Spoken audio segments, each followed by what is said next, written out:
Oke, kawan-kawan semuanya, Assalamualaikum warahmatullahi wabarakatuh. Seperti biasa, gue balik lagi di channel YouTube ini ya. Oke, untuk kesempatan kali ini, seperti biasa gue ingin sedikit ngebahas gitu ya. Ini terkait dengan ada berita lagi-lagi hadir dari Purnawirawan TNI ya, yang kemarin menggelar semacam pertemuan ya. Ibaratnya semacam apa ya, memberikan advice ya, memberikan advice, masukan atau nasihat kepada Pak Prabowo saat ini yang istilahnya menjadi penguasa hari ini gitu ya. Jadi Purnawirawan TNI itu kemarin membuat semacam tiga tuntutan lah, kita sebut saja begitu ya. Yang pertama supaya Pak Prabowo ini berani mengadili Mukidi ya. Kemudian yang kedua juga lewat konstelasi di parlemen ya, supaya si Beler ini bisa dimakzulkan dari jabatannya sebagai wapres. Kemudian yang ketiga ya, itu Purnawirawan TNI juga berharap supaya Pak Prabowo itu segera mereshuffle ya, atau istilahnya menyikat semua orang-orang yang titipannya Mukidi yang saat ini masih menjadi menteri-menteri di kabinetnya beliau. Sebenarnya kalau kita lihat aspirasi dari Purnawirawan TNI ini kan sebenarnya sejalan ya, selaras dengan aspirasi dari rakyat pada umumnya. Ya menghendaki supaya Mukidi ini segera diadili secara hukum ya kan, karena sudah terlalu banyak sebenarnya kejahatan-kejahatan yang dilakukan oleh Mukidi yang ibaratnya sudah kasat mata lah sebenarnya. Contohnya terkait dengan kasus ijazah aspanya dia, ya kan itu sudah kasat mata, udah terang benderang sebenarnya kan. Kemudian juga berbagai macam proyek-proyek infrastruktur yang dibangun nama rezimnya dia itu merugikan negara loh. Itu kan harus ada pertanggungjawaban hukumnya sebenarnya gitu kan, karena tidak bisa.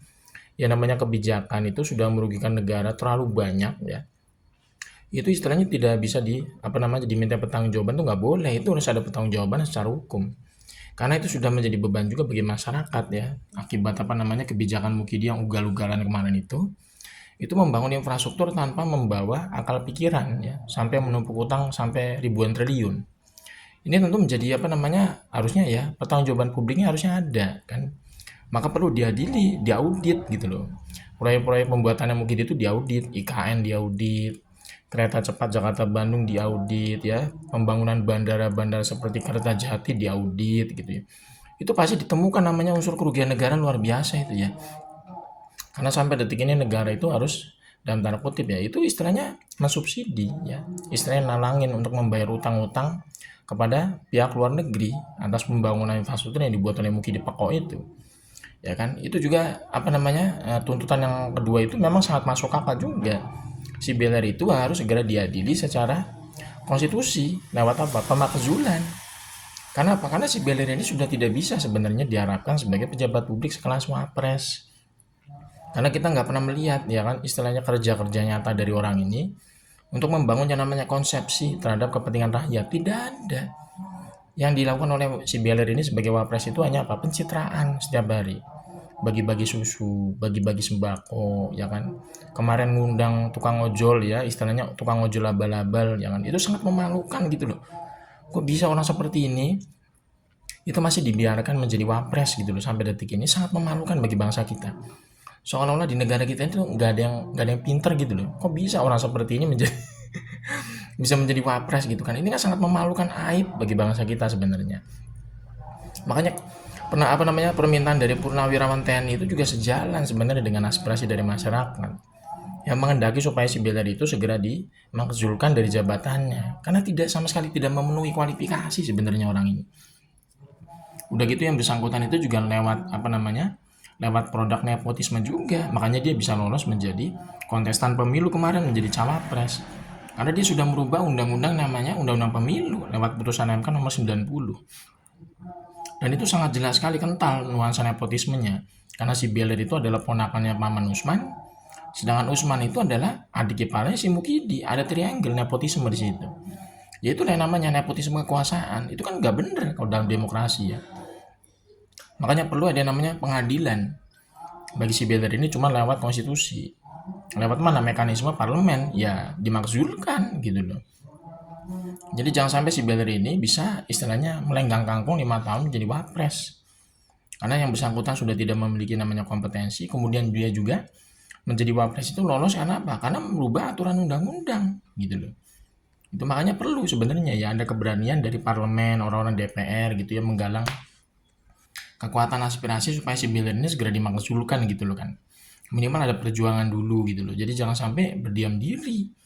Melihat orang seperti ini nggak punya kapasitas kok bisa menjadi wapres kok dibiarkan begitu saja. Dapat penghasilan gede, gaji besar, fasilitas negara dari pajak rakyat. Tapi kerjanya nggak jelas sama sekali gitu kan. Sangat memalukan lah bangsa ini gitu. Kemudian juga apa namanya tuntutan dari Purnawirawan TNI juga masuk akal yang ketiga ya. Yaitu supaya Pak Prabowo ini segera apa namanya membersihkan gitu ya orang-orang titipannya Mukidi itu dari kabinet yang beliau. Kan banyak sekali orang-orang titipannya Mukidi itu yang saat ini masih menjadi menteri di pemerintahan, banyak sekali.